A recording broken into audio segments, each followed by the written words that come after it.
Il ne faut pas avoir peur. Bonsoir à tous, vous êtes sur Géopolitique Profonde, la chaîne qui est là pour remplacer les médias subventionnés. Alors vous me l'avez demandé, vous l'avez crié, vous me l'avez écrit, et il est là, il est présent ce soir, tous ensemble, hein, on est tous ensemble, avec le capitaine Juvin Brunet. Et vraiment, je suis très content de l'avoir. Bonjour mon capitaine. Merci Mike pour cette invitation. Vraiment, je suis content. Ouais. Et les gens ont vraiment demandé où est le capitaine Juvin Brunet, qu'est-ce qu'il fait, pourquoi il ne vient pas sur GP, vous êtes de l'opposition contrôlée parce que le capitaine Juvin Brunet n'est pas avec vous. Eh bien si, il est là. Il était en tôle pendant 8 mois et puis après il est sorti. Sans bracelet. Sans bracelet. Mais toujours sous contrôle judiciaire. Ah bah tiens, comment ça se passe là? Là, il y a...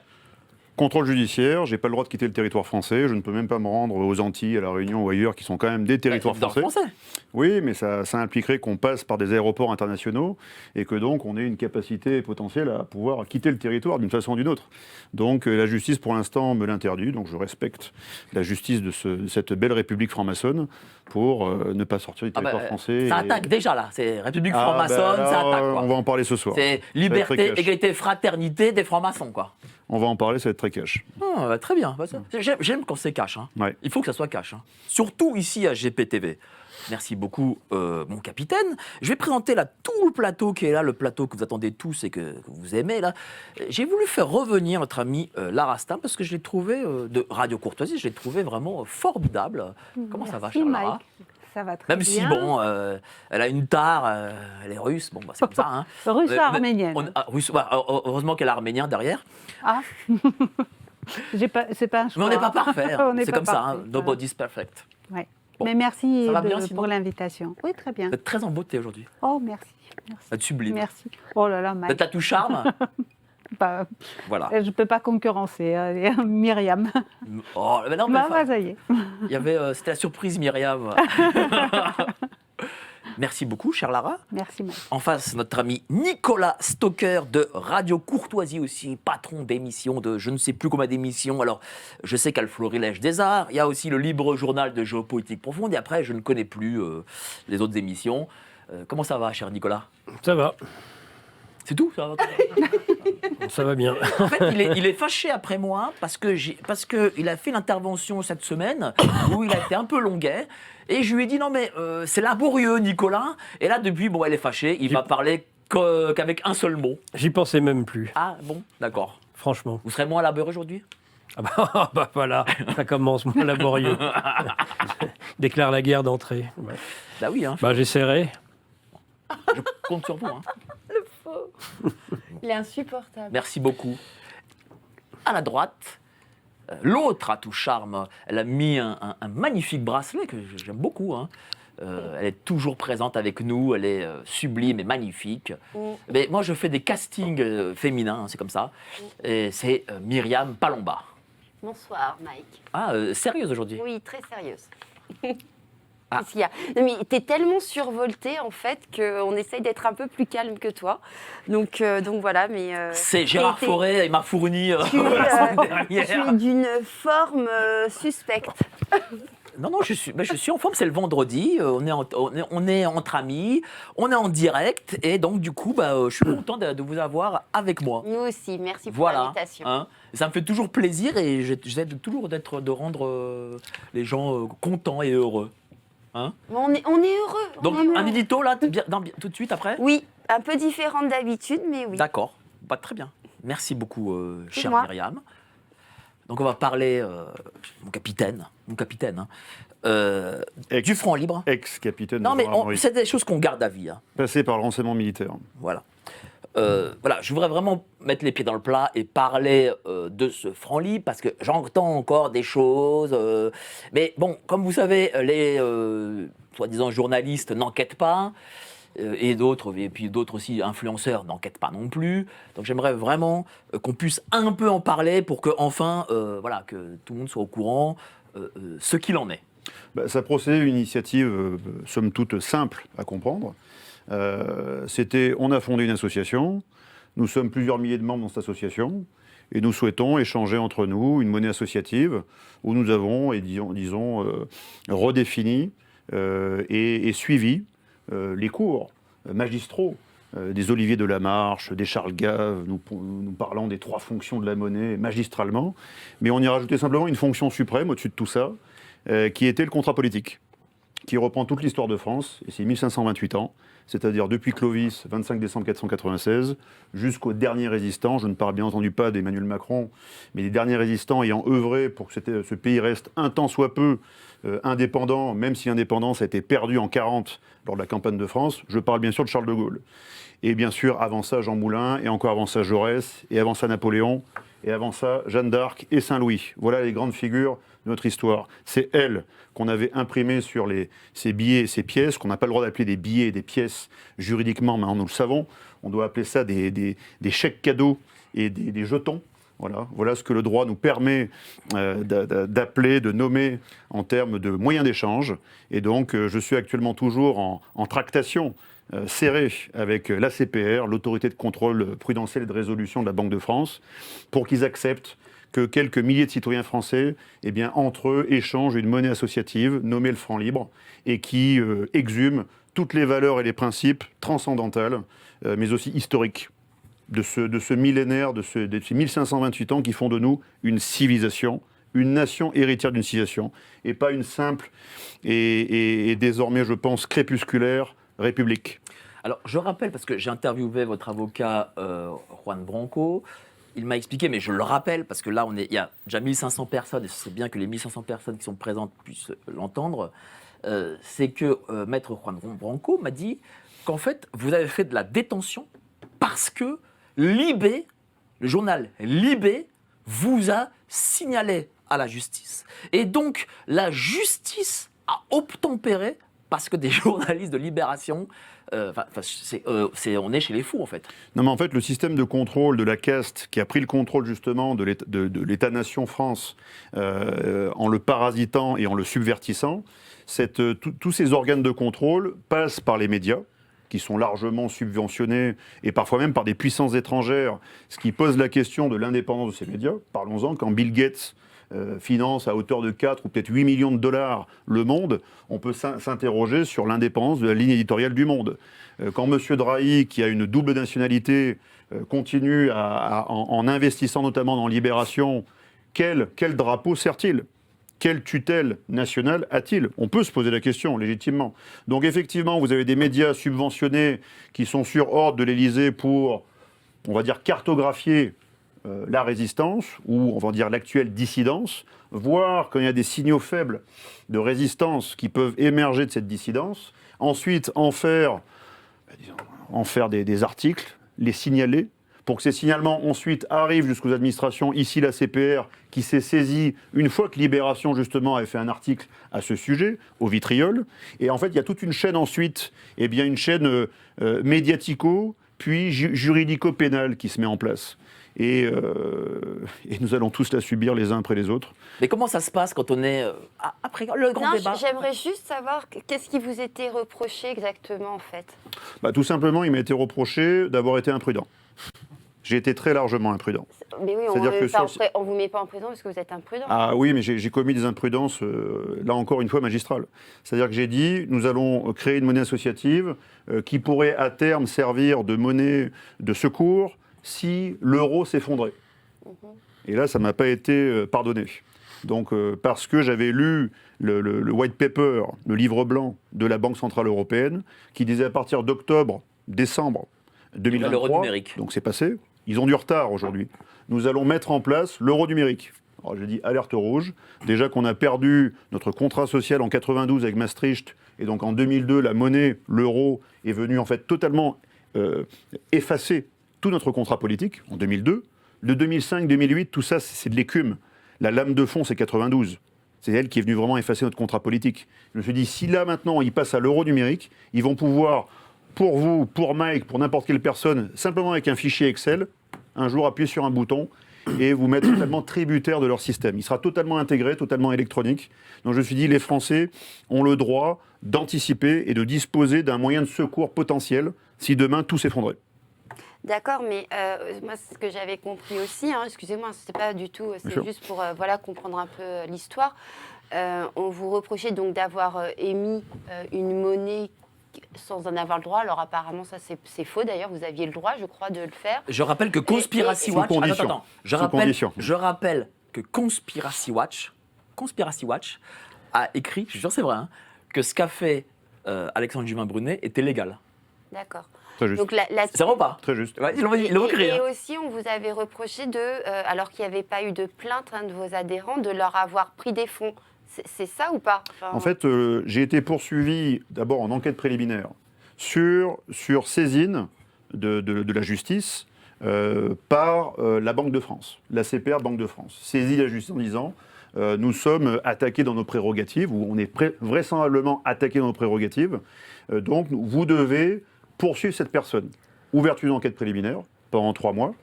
Et cette enquête préliminaire a été menée jusqu'à ce que je commette une faute, cette fois-ci de communication et une faute politique.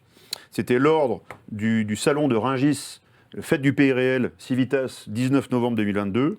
Là, je commets une communication des plus agressives où je réponds au discours de Macron du 12 juillet 2021. On dit « Nous sommes en guerre ». Et je lui réponds en disant « Oui, effectivement, nous sommes en guerre. Mais c'est contre vous tous, la caste. » Et 6 jours plus tard, je suis en tôle. Alors, on va revenir après, vraiment. Tu vois, je t'aime beaucoup, ma Myriam, mais on va revenir après. Non, mais c'était juste pour comprendre. Bien sûr, en fait. bien sûr. Mais tu pourras lui poser ces questions et je te laisserai libre de poser toutes les questions que tu veux, ma Myriam. Ça marche. Vraiment. Hein. J'ai rien à cacher. Voilà, je veux juste vraiment qu'on ait l'entretien pendant au moins 20 minutes et après vous posez toutes les questions que vous voulez, je vous laisse libre. Comment on vit justement 4 mois d'enfermement? On les vit tout d'abord avec non pas un effet d'étonnement ou de sidération, parce que je savais ce que je faisais et je savais les risques que je prenais. Donc je ne pensais pas que l'appareil d'État irait jusqu'à une incarcération en détention préventive. Je ne pensais pas. Qu'il fasse une garde à vue de 48 heures, j'ai d'abord été étonné. Parce qu'ils ont pu faire une garde à vue de 48 heures parce qu'il y avait une qualification dans ce que l'on me reprochait. C'est-à-dire que ce n'était pas une simple escroquerie, c'était une escroquerie en bande organisée. Et le fait de rajouter bande organisée transforme les 24 heures de garde à vue en 48. Et en plus, si derrière, il m'avait mis une association terroriste, même fantasmée par le pouvoir, là, c'était 96 heures de garde à vue. Donc ils savent jouer en fait sur le système juridique pour ensuite poursuivre les opposants. Donc 48 heures de garde à vue, derrière incarcération, alors que tous les éléments qui avaient été présentés à la juge ce jour-là n'étaient pas en fait absolument confondants. Et même ces éléments n'ont pas évolué 8 mois plus tard encore. Donc c'était à mon sens une incarcération purement politique pour me faire perdre du temps par rapport à ma mission qui était de constituer, de structurer un réseau de résilience citoyenne. Pas de résistance, d'abord de résilience, parce qu'il faut d'abord pouvoir être résilient pour ensuite un jour, peut-être, si la situation devient une forme d'adversité réelle, pouvoir résister. Mais si vous n'avez pas les moyens, vous n'avez pas les moyens alimentaires, vous n'avez pas les moyens financiers, vous n'avez pas les moyens logistiques, vous ne pourrez rien faire. On sera écrasé. Mais du coup, vous avez utilisé ce temps pour réfléchir, j'imagine, pour peut-être préparer des projets aussi. J'ai largement rongé mon frein, oui, en prison. J'ai aussi largement bénéficié d'un soutien populaire extraordinaire. Que même la justice n'avait pas imaginé voir, parce que tous les courriers, quand vous envoyez un courrier à un détenu, il passe systématiquement par la justice qui scanne le courrier pour voir s'il n'y a pas, mettons, des éléments compromettants à l'intérieur du courrier. J'ai reçu plus de 2500 courriers en 4 mois. Donc j'ai vraiment eu un soutien populaire très fort, et je tiens à remercier toutes ces personnes qui, autant par leur courrier que leur carte postale, que leur peinture parfois, certains m'ont fait des peintures qu'ils m'ont envoyées en prison, et aussi toutes les chaînes de prière dont j'ai pu bénéficier. Tout ceci m'a permis de résister pendant 4 mois. Et justement, en réfléchissant pendant ces 4 mois, ça est devenu à quelle conclusion? Comment on résiste dans ce pays? J'en suis arrivé à la conclusion qu'on avait touché à la clé de contrôle. La clé de contrôle de toutes nos sociétés depuis 234 ans, c'est la monnaie. C'est la clé de contrôle monétaire qui contrôle en fait à nos existences matérialistes, parce que nous avons basculé en fait dans un nouvel ordre mondial. Ça ne remonte pas à 30, 40 ou 60 ans. C'est 3 siècles de préparation minutieuse des mondialistes. Et 1789, c'est leur chef-d'œuvre. d'accomplissement et de bascule de la première puissance mondiale de l'époque qui était la France, et ils nous ont fait basculer de l'ordre ancien au nouvel ordre mondial. Et ils nous ont fait basculer en nous détournant de Dieu, en nous détournant de l'esprit pour nous amener vers la matière, et cette matière est contrôlée par le nombre, cette matière est contrôlée par la monnaie. Et maintenant, toutes nos existences sont contrôlées par la monnaie, et on arrivera à un suprême achèvement pour eux quand ils nous contrôleront par la monnaie numérique. Et derrière, avec une IA, encore pire. Justement, si on crée de la monnaie, même locale, et qu'en fin de compte, on nous jette en prison, comment on y arrive, en fait? Les catholiques le savent, restez prudents. Soyez prudents, soyez acteurs, mais restez très prudents par rapport à tout ce qui va se produire. Beaucoup de choses ont été écrites. Ça fait partie de mon credo. Je crois à ce que j'ai pu lire encore récemment sur certaines prophéties, qu'elles soient de Marie-Julie Jahenny ou encore d'Aloïs Illmayer. J'y crois. Et je pense qu'il va y avoir de très grandes persécutions qui vont s'abattre sur toutes les personnes, quelle que soit la religion d'ailleurs. Quelle que soit la religion. Vous soyez juif, musulman ou chrétien, catholique, protestant, orthodoxe, vous serez persécutés parce que vous croyez en Dieu. Et nous, encore plus, parce que nous croyons au message de Jésus-Christ notre Seigneur. Et d'ailleurs, et j'en finirai là-dessus, nous sommes aujourd'hui le 23, c'est exact, 23 février 2024, après Jésus-Christ notre Seigneur. Il y a actuellement 4 à 5 calendriers sur Terre. Le calendrier juif, le calendrier taoïste, le calendrier hindouiste, le calendrier musulman, et il y a aussi le calendrier chrétien. Mais c'est le calendrier du Christ qui s'est imposé dans le monde, c'est lui le véritable maître des horloges. Et si on s'en détourne, rien n'ira plus. On s'en est détourné? Oh oui, très largement. Très largement. La France était la championne de l'Église il y a plus de 2 siècles. Elle a malheureusement été précipitée dans le caniveau. Et 14 siècles d'histoire, certes tortueuses, hein, on a eu des histoires flamboyantes et des histoires aussi de grande prospérité et de grande misère. Tout a accablé la France pendant 14 siècles de construction, lente. Mais nous étions arrivés au summum de ce que peut représenter en fait une civilisation moderne, et nous avons été précipités toujours par les vices de nos monarques. Alors, et c'est pour ça que je ne suis pas monarchiste, hein, je vous le dis très clairement. Ouais. Les monarques, Louis XV le dépravé, et malheureusement Louis XVI qui a hérité, on va dire, d'un royaume déjà largement fragilisé. Louis XVI a fait ce qu'il a pu, mais il aurait dû avoir la force des rois, qui savent trancher des têtes quand il le faut. Tant que vous ne dites pas de mal de Philippe le Bel sur ce plateau, ça va. Je dirais du bien de Saint-Louis, mais Philippe le Bel, c'est une autre histoire. Bravo. Oui, mais bon, indépendamment de la spiritualité, est-ce que individuellement, par exemple, on peut vivre dans une forme de société dissidente, comme l'explique Madame Valérie Bugeaud? On peut le faire comme le propose et le spécule Valérie Bugeaud, comme le spécule d'autres personnes également. Mais après, il faut passer du spéculatif, du spécularé. Je spécule ma condition, je suis malheureux, je suis triste. Macron, je l'estime, est un traître, un fossoyeur, un imposteur. Voilà. Ça, c'est la spéculation. Maintenant, qu'est-ce qu'on fait? On peut spéculer un horizon souhaitable un jour. Nous voulons vivre dans une certaine société souhaitable. Et il faut avoir un point de projection pour pouvoir ensuite se mobiliser pour faire quelque chose. Qu'est-ce qui m'enchante? Qu'est-ce qui va m'animer? Quel point je veux atteindre? Mais entre les deux, entre l'avant et l'après, là, c'est le comment. Et c'est pas le règne du spéculatif, c'est le règne de l'opératif, de l'opérationnel. On spécule trop, on parle trop, on est trop dans la théorie et pas assez dans l'action. Oui, on n'est pas assez dans la distribution. Un peu comme les agriculteurs. Non, mais les agriculteurs, eux, sont dans l'action pour le coup. Il faut distribuer des gifles. Il faut qu'on se remette à distribuer des gifles, véritables. À qui? À toutes les personnes qui s'écartent de leur responsabilité.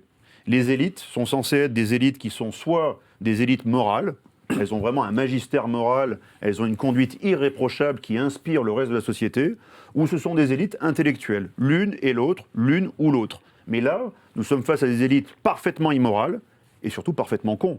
Je veux dire, quand on les écoute, on se rend compte qu'elles sont d'une débilité sans phare. Comment ça, c'est manifesté. Donc c'est à ces gens-là. À quoi vous pensez? C'est-à-dire quoi Par exemple, vous voyez le Premier ministre. Vous avez qu'à écouter la superbe des Bruno Le Maire et des autres.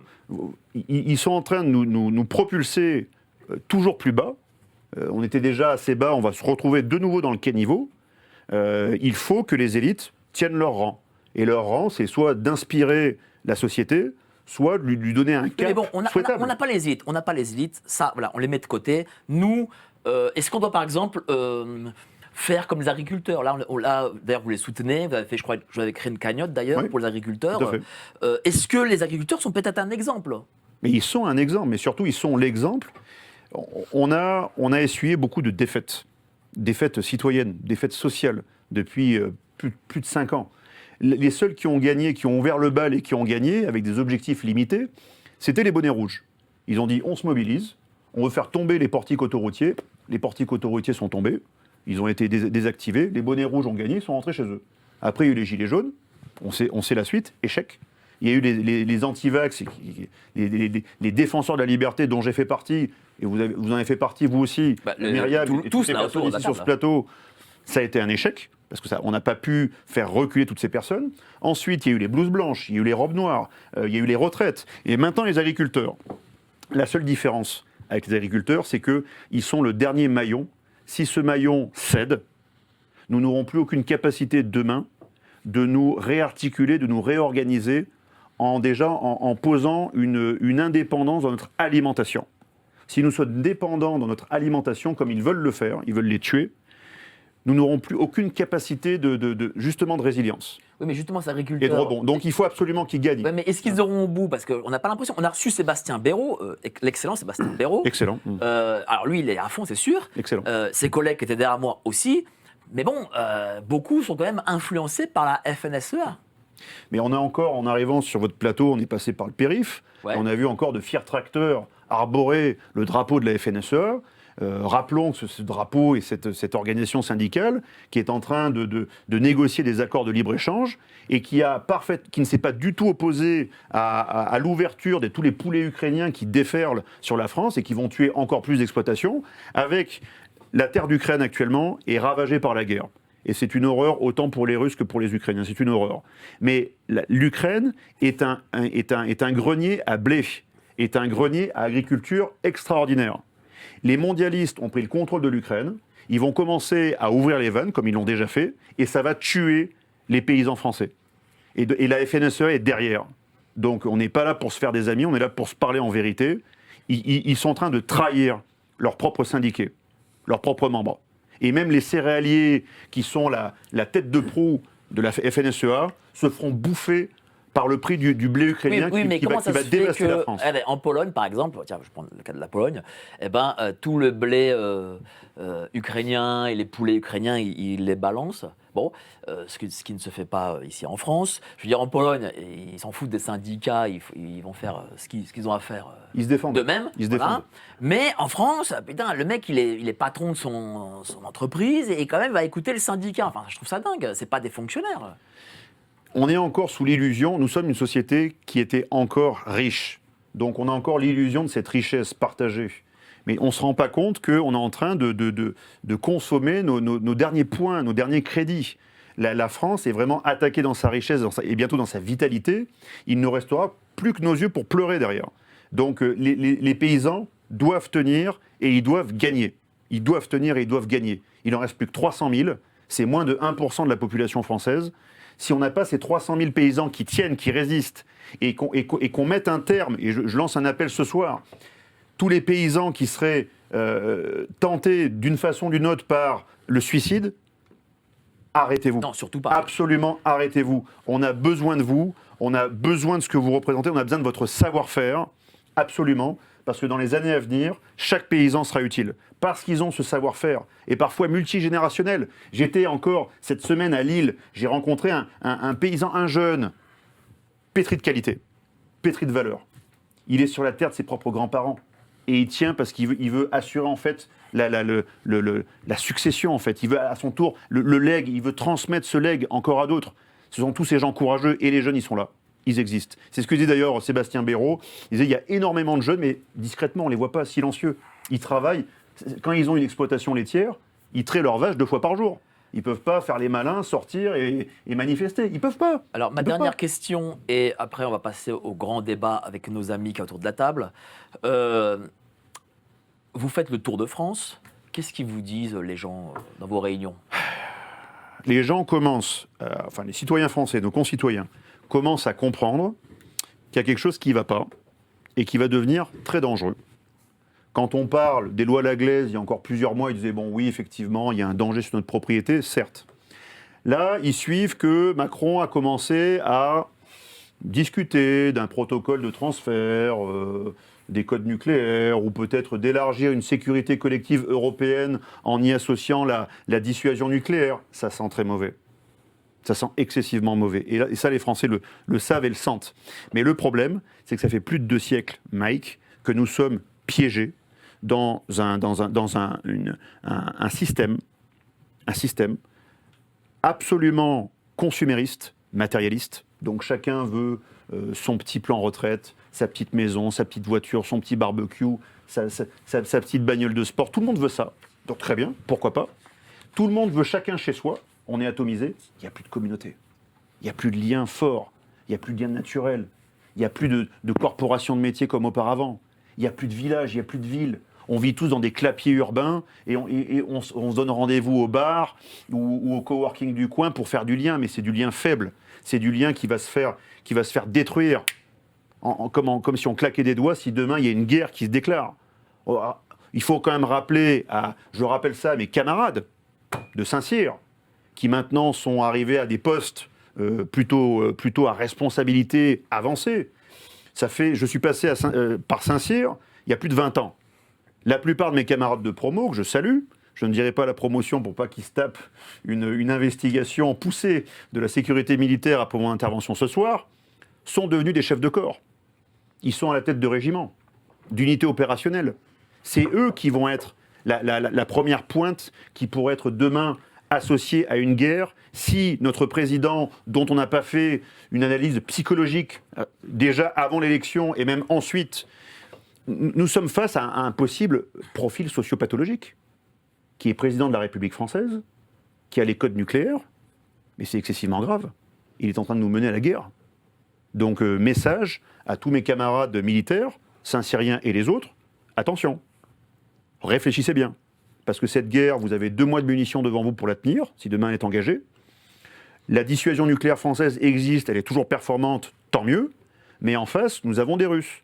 Et nous ne sommes pas dans l'obligation stratégique, et encore moins culturelle, d'affronter d'anciens frères européens avec lesquels nous sommes malheureusement fâchés pour des intérêts outre-Atlantiques.